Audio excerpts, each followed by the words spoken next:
Hi guys, so in my last story I spoke about mental health hospitals, and this one I'm going to be talking specifically about mania, psychosis and suicide, and I suppose suicide and depression as well.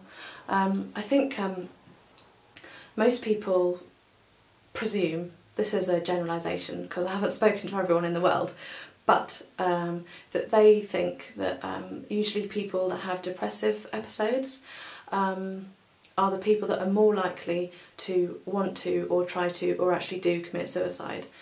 But actually people with mania and psychosis also, that's extremely prevalent in people that go up rather than down. Possibly, idea of depression and suicide is you might think, I've got absolutely no energy, I can't think of anything positive in the world that gives me any reason to carry on with living. What's the point of living? I might as well just kill myself. Okay, that's the way I see it. I haven't been through strong depressions, so I can't really. I've never been in that state, so I can't say personally what that was like for me because I haven't been there. But I remember watching this YouTube video about a girl who was in a wheelchair, half paralysed, because in her manic episode she wanted to see what it would feel like to fly. So she literally got on the balcony and jumped off the balcony just because she wanted to feel that sensation. That's what her mania or her psychosis was kind of showing her or bringing her to that place. So for her it was a sensation thing rather than I can't live anymore, let's just kill myself. So for me, I did go through this kind of scenario, except not jumping off a building, thankfully. So I'll just put you in the picture slightly. So I'd got back from France on the ferry. I'd got back from the doctors in England, and I had to have one more night at home before I was going to go into the mental hospital, or before they would decide whether that was the next thing for me to do, because the doctors hadn't really known what was going on because I'd only just arrived back in the country from being on holiday, and things were getting more and more crazy. I'd seen my sister that day. I remember coming back home and all my plants were dead in the house. We'd been gone 3 weeks, and everything seemed not like it should, and I was really confused, and it's kind of worse in the evening because you've been frantic all day, and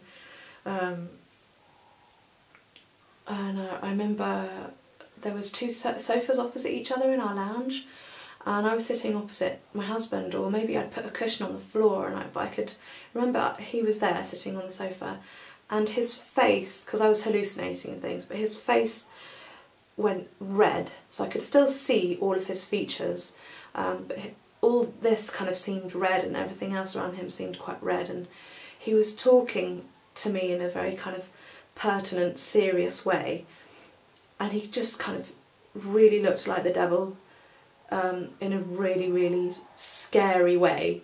And in your head you're thinking, okay, but he's my husband, how can he be the devil? How can he be that scary? I love this man, it doesn't make any sense. Yet my eyes and my brain was telling me that he was the devil. And how do I describe it? So then I basically screamed. The kind of scream that someone would scream if you were just so petrified for your life that someone was about to kill you. Maybe you'd scream like that. It's shrill, it's a really, really horrible scream. When a human sounds like that, something is terribly wrong. So yeah, there is a word for it and I can't think of it right now, but totally petrified. I don't know how Heidi didn't wake up because it was loud. So anyway, I decided to walk to the kitchen and open the top drawer, which is the place where I knew the sharp big knives were, and I opened the drawer and I was rifling around. I remember it was quite dark, I possibly didn't even turn the light on in there, but there's the kind of street lights from the estate where we lived. Just kind of rifling around trying to find the good big one, because in my mind I was thinking, you know, so that scream had happened moments before, but at that point I was thinking, what would it feel like to put the knife, literally get it and like dig it in here? What would it feel like? You know, my rib cage is there, could be a bit hard. But in my mind I was thinking, oh, I bet that would be really soft, you know, getting into your heart and all that. So I've got all this stuff going on, but it's really about the sensation. It would be the sensation of what would it feel like to put this knife inside me. I don't think I really thought, oh, putting a knife inside me equals death. I don't think I put that together in my mind. And people that I talk to about it since, they're like, but how can you do that? Because you've got a husband who loves you and you've got a daughter. How can you think about killing yourself if you have that in your life and you've got this, you know, you've got your extended family who will all care for you and everything? But the thing is your brain, your thinking mind isn't thinking, oh, I have this external life. You're literally in here so deeply, so intensely inside your own head that that one thought of, oh, what would it feel like, is all there is. There is nothing else going on.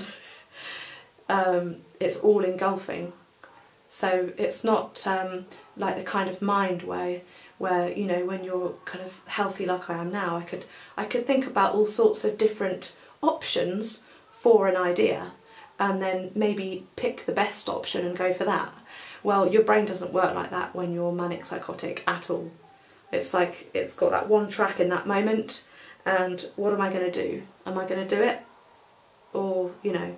So anyway, I didn't do it. I'm here now, thankfully. But I remember Robin walking in and just kind of saying, what are you doing? It's like, I don't know what I said. I don't know what I'm doing.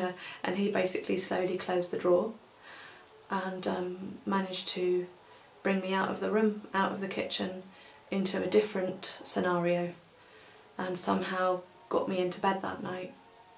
And I think I had some sleeping pills. I can't remember if he managed to get those down me or not, because I wasn't taking pills very easily. Yeah. So anyway, having had that experience and looking back at it, it's quite refreshing, and it's a very good reminder also that I'm really pleased that I'm alive, and that every day that I am alive, that I should be really thankful for it, and grateful that I can experience new days, and every time I wake up I'm like, yes, I'm still alive. I'm still alive, I'm still here. I didn't put that knife in me that day. Thank you so much. Yeah, so it's kind of a wake-up call, I suppose. I don't really know what else to say about it, but in some ways, in a lot of ways, I'm really, really glad that I've got bipolar and that I've had that experience, because now I'm a totally different me, a totally different Joanna, much more centred, really stable, much more happy. My percentage of happiness has gone from this in my day, or in my life generally, to like off the scale. I've learned how to be a totally new me, and I'll do more videos on yoga and mindfulness and how I got to that new me. I still have a lot of attributes of my past Joanna-ness, like my optimism and all that, but there's a load of stuff that I just left behind and I don't bother with anymore, because it just so wasn't important to me or necessary in my life to be healthy and happy. So yeah, if you liked my suicide video, then subscribe, press the like button, comment if you'd like, and yeah, let's keep on going with these.